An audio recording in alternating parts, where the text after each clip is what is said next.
The Buzz, Australia's only live, interactive social media program on free-to-air TV, is proudly brought to you by Zetagrid, Australia's award-winning provider of on-demand IT infrastructure for businesses that want reliability, speed and flexibility.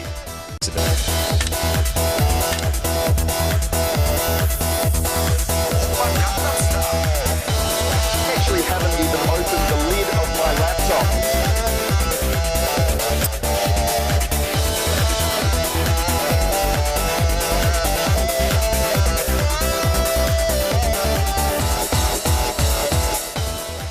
Hello, welcome to The Buzz, Australia's very favourite and still only social media TV show. Thank you for your company this evening.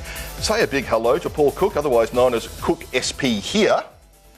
And I can't hear you saying hello. Oh, there you are. There we are. Hello. And of course, Candice Barnes is with us tonight as well. Hi, Candy. How's it going? Doing pretty well, you know, ready for another good show. All right, well, we're going to make it happen tonight. We've got lots going on. Yeah. A little bit of controversy. Yeah. But we'd like for you to join us on the program this evening by using hashtag #TheBuzz on Twitter. We've also got Della, who is checking out our social media this evening. You can post on Facebook as well. We'd love to see you on there too. Shall we get into it? Big breath. Let's do that. All right then, because I like chocolate. Alright, you ready? Hit it. Are you serious? This is so cool. How did that happen? What did that have a seizure? It didn't fall on the floor like that. What the heck? I don't even know what's going on there, but it does look tasty. There was one comment by somebody watching that saying, that is the greatest thing I've ever seen. And I thought that might be overstating it a bit, but it was impressive. It did look great. Well, yes, it was. Now, something that's not quite as impressive is Cardinal Pell. You don't think so? No, what happened today? It's been reasonably impressive. Well, he's obviously been part of a Senate inquiry and they've been asking about the Catholic Church and saying, so tell us, Cardinal, why did you try and sweep this under the carpet for so long? And he really didn't have a lot to say. There was not much there that was opening and letting us into the inner sanctum of the church and made us believe that what Cardinal Pell was really trying to do was look after the victims. What we tended to get was the idea that what he was really looking after was the reputation of the church, and I think it's backfired. Yes, it's a little bit upsetting because if you take a look at the tweets that happened, and we've got some of them here, not a whole lot, but it seems that Twitter didn't really react very well to the fact that Cardinal Pell really wasn't taking a position that was in support of the victims. Well, I wonder whether it's because he was kind of aloof as a cardinal or whether it's a generational thing that doesn't really understand the seriousness of child sexual abuse. It did seem by what he was saying that he didn't really have a grasp of what was going on. Catherine Devaney, who I think a lot of viewers will recognise as an Australian comedian, if you can call her that.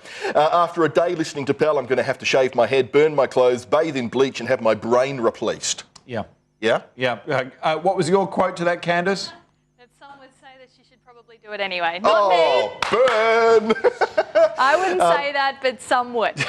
Thomas Jasper says Cardinal Pell says that the Catholic Church is being treated unfairly and should be treated like any other organisation. I agree. Tax them. Look, Anthony and Christine Foster were on the 7:30 report talking about this. They had two daughters. One committed suicide. One turned into an alcoholic, was hit by a car and is disabled. And the church has given them whatever was required under law as compensation, but then has been left. So what they're calling for is obviously for more support, ongoing support. And it's been interesting watching this on social media and people's attitudes as the information has come to light. All right. Well, moving right along, there's another big story in the media at the moment about Adam Goodes as well. You'd know him as a hard man of football. Adam saw fit to actually stop a game and point at a 13-year-old girl who called him a name. Yeah, well, he did. And it was a big thing because he obviously thought in the middle of the game, and the game was still playing, he'd turn around, point out this girl to security guards and have her taken out the MCG, of which there's some controversy because she was 13 years old. Well, there's a number of different stories here. There's many layers, isn't there? Yeah, there certainly is. As it turns out, she wasn't aware it was a racist taunt and... So she says. And all those sorts of things. But there have been a few people who are saying that, you know, Adam Goodes should have got over this, Jason? Look, I'm inclined, that's my position. I personally think it's an overreaction. We're talking about someone here who is a grown man, a hard man of football. He's playing a game and he gets called a name by a 13-year-old girl. So what does he do? He stops the game, goes and points at her, and then storms off the ground. I mean, he didn't come know on. she was 13. He didn't know she was 13 when he hears this horrible word. I think he was well within his rights to say something. There's no excuse for that, and she needs to know that her actions are wrong. Sure, maybe in the way, you know, people knowing that she's a 13-year-old girl, okay, you know, maybe she's just a kid, but she's a product of her circumstances. And if people don't stand up and say this kind of behaviour is not right, and my personal opinion, heckling in general at the footy isn't right, but that's just me. See, there's different kinds of heckling as well. There's at the footy, if you go there, which you probably never have, there's funny jokes and stuff that make you laugh. Whereas if you've been bullied and subject to racial vilification your entire life, then this kind of stuff can cut. And he was obviously hurt on a statement that may seem not that damaging on the surface. It obviously was something that hurt him a lot. And I think he behaved in an exemplary We do have fashion. to move on because we're running out of time. But for me, racial vilification is about hatred. Vile hatred. And I don't think this went anywhere near that far. There's also a part of it that is about getting rid of these kinds of bits of conversation and remarks from our society. Removing it so that we can't just use these terms without thinking about the consequences. If you've got some thoughts on that, make sure you use #TheBuzz, and we'll read some of those out after we come back from our next break. All right. Oh, geez, that was controversial, wasn't it? Candice, time for you to tell us something about a social media increase. What's that all about? Yeah, so lifting the tone a little bit here, some new stats have come out showing that 3 in 5 internet-using Aussies are now on social media, and that's not surprising really at all. I kind of would have thought it would have been more. But with the advent of smartphones making this social media so very portable, the interesting fact which has come out of this is that apparently 10% of Aussie blokes have admitted to tweeting or Facebooking on the low. Is that something you guys do? Bob tweets. Well, there was a time where you used to have a magazine or a comic, but now you just have your phone. You just read stuff on your phone. It's gross. Well, Candice... I know, I've got your phone Do you have here, the phone in your hand at the moment? This one's mine, but I'm using yours for the app reviews a little bit later, so I'll be handling it a little bit differently than I'm quite happy to admit poop tweets. Yeah. So the way you want to check this out is have a look at all my tweets, and you'll see they all come from TweetDeck, except for the occasional one which comes from Hootsuite. And the ones that just say... like that. So, Can you, every time you do a poop tweet now, can you put the little poop emoji on? Yeah. That's a really good idea. I might actually take you up on that. Okay, that would be good. #PT. That way I'll know not to read it, so that's perfect. In other news, well, the federal government is, possibly out of a job very soon, and with the federal election looming only a couple of months away, the political strategists are now thinking about how to engage all of these disillusioned voters. And social media is going to prove key in this election, particularly with so many disillusioned voters among the youth. Looking at different ways of engaging and trying to get their messages out there, particularly, the conservative groups who we were talking before don't really have such a huge presence on Twitter. They're schooling their politicians, their candidates, in how to use social media well. And I think they're trying... Have you actually noticed that the current breakdown of politicians on Twitter particularly tends to lean very much to the left? There's very few conservative politicians active on Twitter. And I think they're trying to balance the numbers here with their strategies towards the election, because it is an outlet that works really well and worked particularly well for Obama during the US election campaign. But I do think Twitter and social media in itself, being quite a progressive medium, does lend itself to a progressive train of thought and people who are likely to communicate in progressive and new ways. So it does kind of, not really that surprising that it does lean a little left. But saying that, there are a lot of rent boys for both political parties of persuasions on Twitter who will spam your feed with any kind of propaganda they like anyway. So. I think some of the most fun that I've had on Twitter is arguing with those conservative rent boys. Or trolls. Don't feed them. Anyway, 2-year-olds can be cute and sometimes a little bit annoying, but replace a 2-year-old's conversation with a grown man and you get something that's a little creepy. No, she's not your wife. She's the princess. I'm the princess right now. See? Well, so she's playing with me. So you just go over there right now.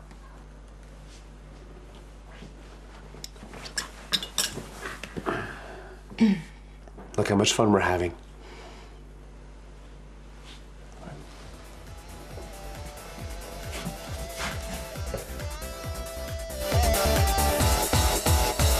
Did you notice that he actually had a little love heart necklace and a little pin in his hair? There was a great meme that came out last year of that little kid kind of looking a bit like that. And it says, not only have I kept you up all night, but when I wake up in the morning, I'm going to suck on your wife's breasts. There's some painful truth in that. Isn't there just? Yes. All right. Now, you've got, every week you bring to us a very interesting website, but I particularly like this one because it's in the realm of the paranoid schizophrenic.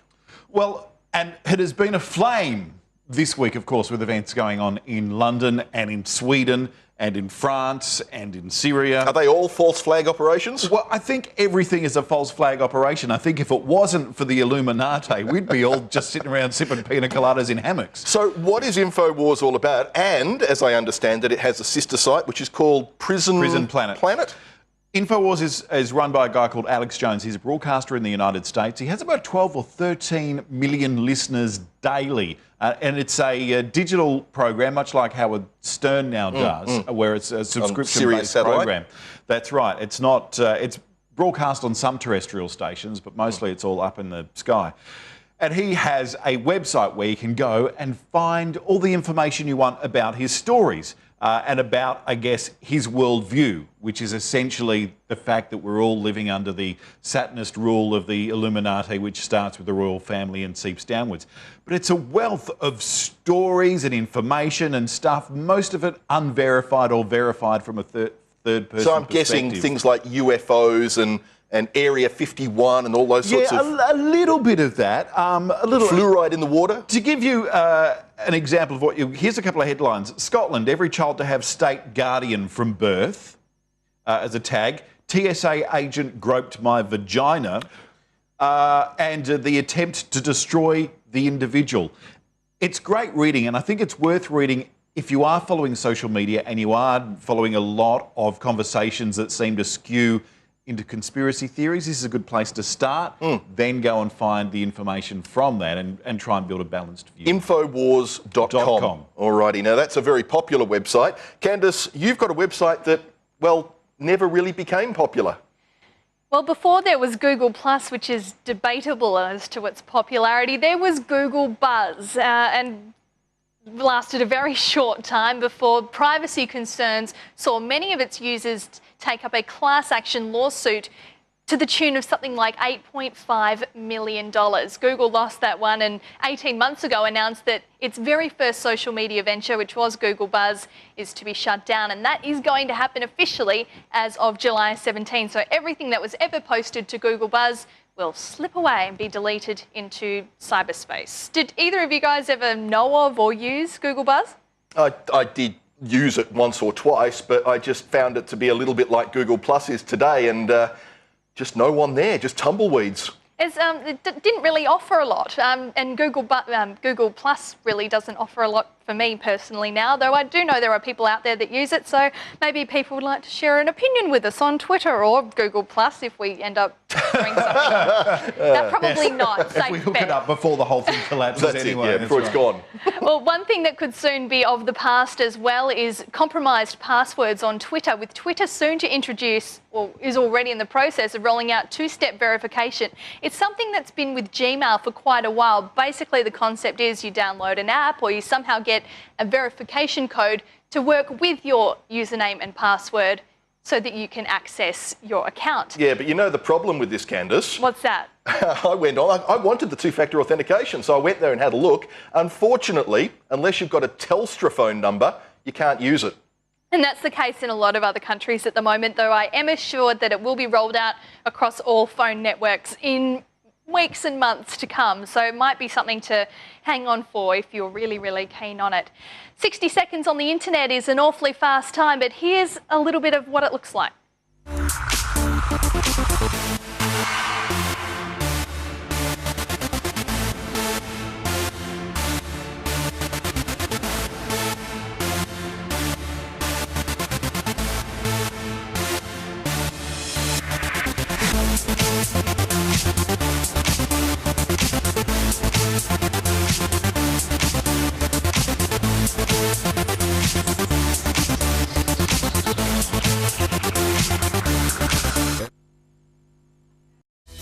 The Buzz, Australia's only live, interactive social media program on free-to-air TV, is proudly brought to you by z03e11, Australia's award-winning provider of on-demand IT infrastructure for businesses that want reliability, speed and flexibility.